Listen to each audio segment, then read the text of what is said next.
ថ្ងៃនេះហើយទីយើងមួយកូនចៅប្រស្រី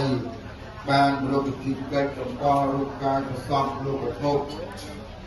លោកឧត្តមស្វាមីនៅក្នុងវេលាឱកាសថ្ងៃនេះជាថ្ងៃសុក្រ7កើតឆ្នាំខែចែកកូនចៅសូមរបស់ក្នុងកាយចាស់ចិត្ត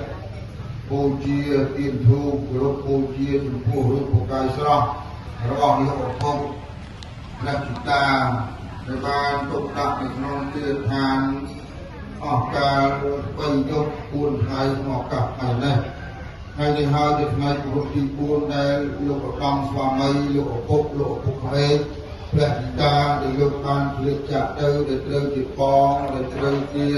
ឪពុកធំដែលឯកឧត្តមអៀងពីផានដែលបានភ្លេចចាក់ពីក្រុមគ្រួសារអស់កាល3យប់គោរព4ថ្ងៃ